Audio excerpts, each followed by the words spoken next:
What's up, everybody, and welcome back to Fireside Rangers. I'm your host, Anthony Rivardo, joined by my co-host, Eric Wilson, and my other co-host, Collin Alcaves. And today we're going to be breaking down the Rangers' rookie camp games against the Flyers. They went 2-0. They sweeped the Flyers. They lost last year. They won this year. And there were a few prospects that stood out and a few that really needed to stand out in order to have any chance of maybe making this roster or maybe even playing in Hartford with the Wolfpack. So some real standout performances in these two games that we're going to go ahead and break down. But before we dive into all that, make sure to leave a like if you do enjoy this episode. Subscribe to the channel if you are new. Ring the bell so you don't miss an episode, and comment your thoughts on the topic down below in the comment section. And make sure to follow us on all of our social media channels at Fireside Rangers. But without further ado, Eric, I'll start with you. How are you doing today, my friend? And what are your thoughts on the Rangers' wins against the Flyers?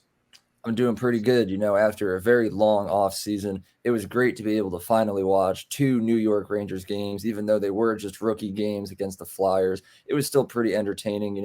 Got to see some familiar faces play well, got to see some new guys that I wasn't really familiar with, put up a nice showing as well. So it's really excited to, head on into preseason now. Starts on the 24th against Boston. So really looking forward to that.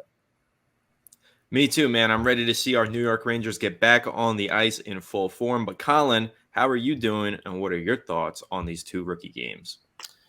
I'm good. I'm excited. Like I said it last week. I said it the week before. I'm just excited hockey's back. Whether in any form that I can get it, I'll take it. Love watching the kids play. Gives us a little bit of a taste, a glimpse of the future. But, it isn't the real thing yet, so it'll have to do for now. It'll do for now, and we'll talk about a couple of the players who are getting us by this dead season of the this dead point of the hockey season. And the first one being, Eric, this is a player that we've been talking about. You and I have been writing about, talking about Matthew Robertson for a couple of weeks here. He had a goal and he had 2 assists. Now the goal was an empty netter, but he looked good. By all accounts, he's looked really good throughout the whole rookie camp. He's gotten high praise from the coaching staff for being a leader. There's some good quotes on that we'll dive into. But Matthew Robertson turning some heads here and had himself a pretty solid 2 games. Eric, how are you feeling about Robertson? I think so far he's looked really well. And I think out of all of the prospects that were taking part of the rookie camp, he was definitely one that had a lot to prove to the Rangers.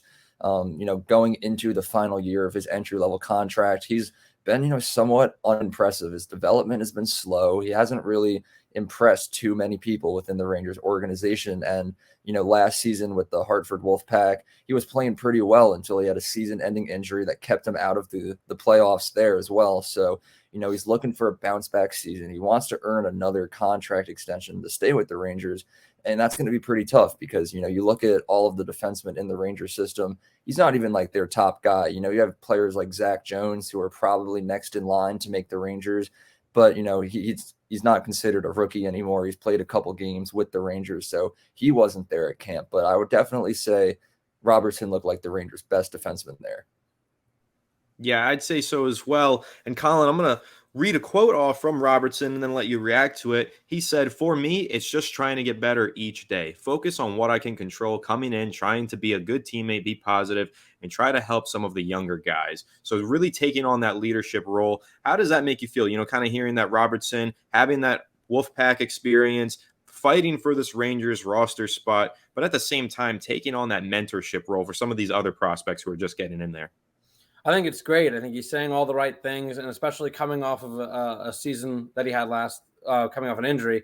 I think it's big for him to have a big bounce back year, have that positive mentality, but also, be that mentor and be that leadership guy for the young guns coming up. I think it speaks volumes to his character, and that's kind of what you need. If you're not going to put up all the points that he has, which he hasn't been, he's been stellar defensively, which is what you want, and he's being vocal in the locker room, and that's another thing that you want. I mean, it's hard to draft guys like that. You can't teach character.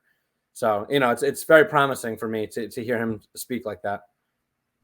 Yeah, that's true. You can't teach character, and that goes for another player as well that the Rangers were playing in this rookie camp who also really stood out, and that's Bobby Trevino, Eric. You mentioned in one of your articles that you wrote that he's also been taking on that leadership role. It's kind of been Robertson and Trevino. Trevino, an older prospect. He's 24 years old, but he scored 2 goals in these 2 games. I think they both came in the same game. He got a game winner in the second game in the final minute of the game. It was a very nice breakaway goal there. So Trevino looking like a good player, but again, an older prospect. What are your expectations for him? Do you think that this is a player that could potentially make his way onto the roster, or do you think this is just a guy who's going to continue to develop and stand out in the AHL?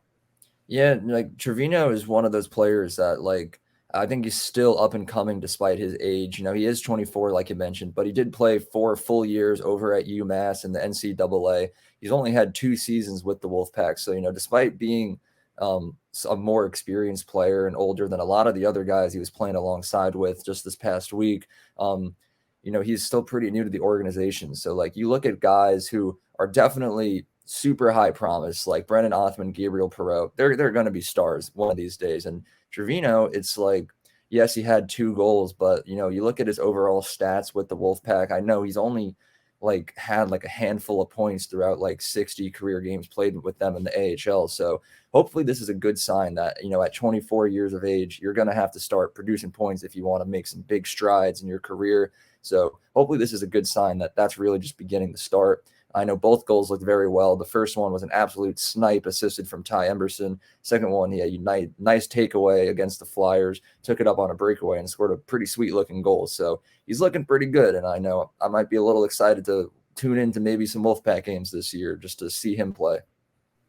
Yeah, it'll definitely be exciting to see him develop with the Wolfpack. I got another quote that I'll read off before I let you discuss Bobby Trevino, Collin. This is from Trevino after the game the other day. He said, "It's important for us to be vocal and be talking about these guys who might be a little more nervous than some of the older guys are, whether that's in practice or going into games. It's important for us to create that bond and talk to them and just be friendly face for them to see around the rink and obviously see us competing out there too, and also for us to encourage them to work hard." So I'll kind of spin this, Collin, and give you a different question here. When you're looking at Trevino, as he's mentioning there, he's one of the older guys, right? And he's kind of taking on the leadership role with some of these younger guys. When we get into the regular season, and if the Rangers need to call anybody up from the Wolfpack, right? Any injuries, anything occurs, they want to bring somebody up. Would you rather see them take one of those younger guys? Like if Othman doesn't make the roster, you want to see him get called up and thrown into the fire to develop in the NHL? Or do you want to see an established veteran like a Trevino, or not an established veteran rather, but, an older prospect, someone who has more experience like a Trevino, who's played in more games and just got more experience under his belt? Would you rather someone like that get called up? Personally, I'd rather see a guy like Othman. I love Trevino. He's highly touted coming out of college. It was a big signing for the Rangers to go and get him. And again, he's saying all the right things. But I feel like Othman has the higher upside, and that's what I'm going to try and buy into at any point in time. Whether it's Perreault, which we probably won't see any of him this year, but Othman. I mean, we've been hearing about this guy forever. He's been lighting up every league he's played in. And Trevino, he's good. He's not bad by any means, but I think that you need to keep a guy with his skill set and let him maybe marinate a little bit longer. He's more of a slow burn, whereas Othman is like a raging fire coming out of the draft. He's ready to go, in my opinion. So I'd love to see him make the team, hopefully without any injuries. But I wouldn't be opposed to seeing Trevino either. I just think he's better suited for an AHL role at the time and just kind of help the younger guys out in that league. Yeah, and I like that you mentioned Brennan Othman because that's a player that Eric and I have been hyping up since last year. We've been really high on Othman. We've been hyping him up on the hype train for Brennan Othman. And he had an assist. He looked good. He had a lot of opportunities that he created in these 2 games against the Flyers. So Othman continuing to excel. Last year in the preseason, he was excellent. And now he's continuing to show that he is one of the best prospects in the Rangers pool. So Eric, the hype train's still running, right? It's still chugging along on the tracks. And we're feeling good about Othman, even better now because he's continuing to play well this year as well. So, when you're looking at Othman's potential to make this roster, how are you feeling at this point? I think it's getting higher and higher by the day. We thought there was a very strong chance that he was going to be playing last season. And I fully believe the only reason he didn't was because of that weird age rule where, if he got sent over to the Rangers, they couldn't send him down to the AHL. So they would have been stuck with them if he started to flop a little bit. But that's all out of the way right now. It's really just where would you play him? And Chris Drury has said that throughout the rookie camp, Othman was getting a couple of looks over on the right side because the right wing is certainly much more open than the Rangers' left side. So if he does pretty well over there and, that continues to grow and shine for him throughout preseason and training camp as well, I think there's a very high chance that we could see Othman. I do believe he's like one of the Rangers' best prospects. He was certainly number one until we drafted Gabriel Perreault this year. And, Perreault's ceiling might be higher, but he's still very young and needs to reach that ceiling first. I'm ready to see Othman just hit the ground running. Yeah, Collin, what are your expectations for Othman as we creep towards the preseason? I think he'll light it up. I do. I think he's going to do well in the preseason. I think, unfortunately, barring injury, we probably won't see him at the NHL level just due to the money. I think that they're going out of their way to pay these guys. And like you said, I mean, the wings are stacked. The centers are good. There's not really a lot of room for anybody to hop in, again, barring injury, which God forbid. But I think it's going to be tough. I think it's definitely an uphill climb for him. But I'm not saying it's impossible. He's a guy who has a very strong skill set, and he's got a wicked wrister. I mean, incredible release, even better accuracy. He's just an all around good prospect. His skating is strong. He could be a little bit better in his defensive zone, but like if that's your biggest thing, it's not going to prevent you from getting there. But barring a big injury, I don't think he's going to make it out of camp. Unfortunately for him. Yeah, I'm going to bet on Othman. I really think that he will. I think he's going to find the way to get out of camp. I just think that he's so electric, and what he's shown, he's a proven winner. He's been developing rapidly, and every time the Rangers give him a chance on the ice in these preseason and these rookie camp games, he just makes such a significant impact that I think they're going to look at him in this preseason. I think he's going to have a couple strong outings, and they're going to look at him and say, we got to get this guy in the NHL and developing him as soon as possible. So we'll see, though. Of course, we'll be reacting to those preseason games next week and so on and so forth as they happen.